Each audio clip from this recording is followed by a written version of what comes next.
மல்லி சீரியல் நேயர்களுக்கு வணக்கம். வெண்பா இருக்கும் இடத்தை கண்டுபிடித்து வெண்பாவை காப்பாற்ற மாஸ் என்ட்ரி கொடுத்த விஜய்.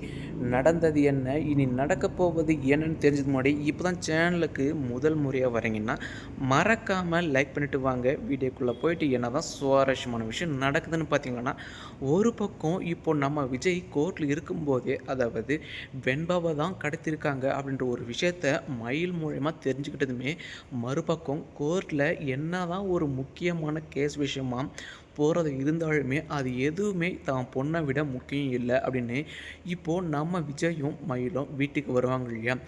அப்போது அதாவது கோர்ட்டில் வக்கீல் இருந்துட்டு, சார் இந்த இன்னும் ஒரு ½ அன் ஹவரில் கேஸ் வந்து முடிஞ்சிடும் சார், இதை வந்து இன்னொரு நாள் கூட வந்து பார்த்துக்கலாம், முதல்ல என் பொண்ணு தான் முக்கியம், என் பொண்ணை கடத்திருக்காங்க, அப்படி இருக்கும்போது என்னால் இங்கே ஒழுங்காக வந்து கான்சன்ட்ரேஷன் வந்து பண்ண முடியாது அப்படின்னு சொல்லிட்டு கிளம்புவாங்க இல்லையா. இப்போது நம்ம விஜய் வீட்டுக்கு போனதுமே மல்லி இருந்துட்டு, விஜய் என்னை வந்து மன்னிச்சிடுங்க, நீங்கள் சொன்ன வார்த்தையே நான் வந்து கேட்காம வெண்பாவை ரன்னிங் ப்ராக்டிஸ் பண்ணேன், கிரவுண்டுக்கு வந்து கூட்டிகிட்டு போனேன், அப்போ தான் உங்களுக்கு வந்து ஆக்சிடென்ட் நடந்தது அப்படின்ற ஒரு விஷயம் எனக்கும் ஃபோன் வந்ததுனால அப்போ தீபனை கூட்டிகிட்டு போகும்போது தான் பிரச்சனை இது மாதிரிலாம் நடந்தது, அப்போ தான் வெண்பா வந்து கடத்திட்டாங்க அப்படின்னு வீடியோ ஆதாரமாக காட்டினாலுமே மறுபக்கம் இப்போ விஜய்க்கு வந்து சரியான கோபம். மல்லி, நான் உங்ககிட்ட பல தடவை வந்து சொல்லிட்டேன், வெண்பா இந்த ரன்னிங் ரேஸில் கலந்துக்கிட்டால் அவளுக்கு மிகப்பெரிய ஆபத்து வர தயாராக இருக்குது, அதனால அவளை எங்கேயும் கூட்டிகிட்டு போக வேண்டாம், அவள் வீட்டிலே இருக்கட்டும்னு உங்ககிட்ட வந்துட்டு பாடம் படித்தபடி கிளிப்பிள்ளைக்கு சொல்கிறபடி சொன்னேன். ஆனால் அதை நீ எதுவுமே காது கொடுத்து கேட்காம இப்படி என் உலகத்தையே வந்து தொலைச்சிட்டு வந்து நிற்கிறியே, இப்போ நான் எங்கன்னு போய் அவளை வந்து தேடுவேன் விஜய். நாங்களும் அதாவது அவளுடைய கையில் இத்தனை நாள் கட்டிட்டு போக ஸ்மார்ட் வாட்ச் வந்து கட்டிட்டு போனோம், அதை வச்சு லொக்கேஷன் வந்து கண்டுபிடிச்சிடலான்னு வந்து நினச்சா, கடைசியில் அதுவும் ஒரு இடத்துல வந்து அந்த ரவுடி பசங்க வந்து கழட்டி போட்டு இருக்காங்க, இப்போ அவளை எங்கே இருக்கான்னு வந்து தெரியல அப்படின்னு சொல்லுவாங்க இல்லையா. மல்லி, நீ பண்ணது மிகப்பெரிய தப்பு தெரியுமா அப்படின்னு சொல்லுவாங்க. மறுபக்கம் இதுக்கெல்லாம் காரணம் அந்த தீபிகா மேடம் தான் இருப்பாங்க.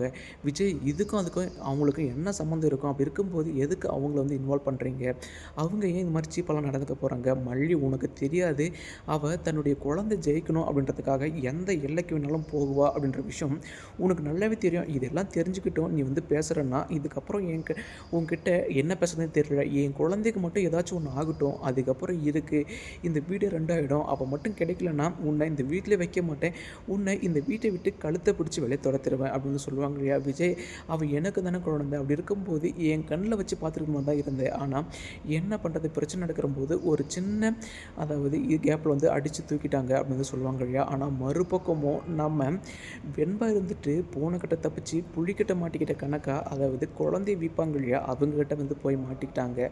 மறுபக்கம் சரி, இப்போ என் பொண்ணு வந்து எப்படியாச்சும் கண்டுபிடிச்சி ஆகணும் அப்படின்றதுக்காக இனி வீட்டில் ஒரு நிமிஷம் கூட என்னால் உட்கார முடியாது, போலீஸ்கிட்ட உடனே நம்ம விஜய் இருந்துட்டு கால் பண்ணி என்ன அப்டேட் அப்படின்ற விஷயத்தை வந்து தெரிஞ்சுக்கிறாங்க.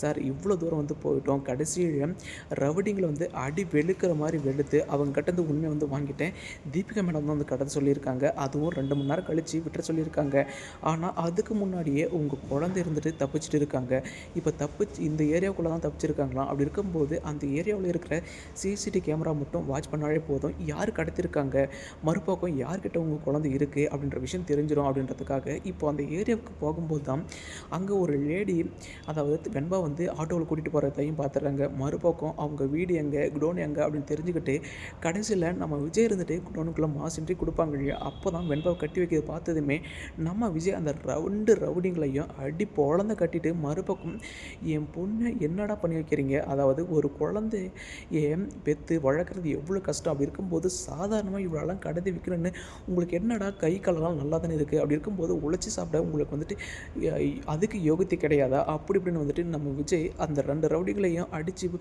சரியான பாடம் கற்று தந்துட்டு மறுபக்கம் போலீஸ் கட்ட அந்த 2 ரவுடிகளை ஒப்படைச்சிட்டு மறுபக்கம் தன் பொண்ணு வெண்பாவை ஷேப்பை காப்பாற்றிட்டு வீட்டுக்கு கூட்டிகிட்டு வராங்க. இதுக்கு அடுத்தடுத்து என்னென்ன சுவாரஸ்யமான விஷயங்கள் இன்ட்ரெஸ்டாக நடக்குது, நம்ம மறக்காம சேனல் வந்து ஃபாலோ பண்ணுங்கள் ஃப்ரெண்ட்ஸ். தேங்க்யூ ஃபார் வாட்சிங்.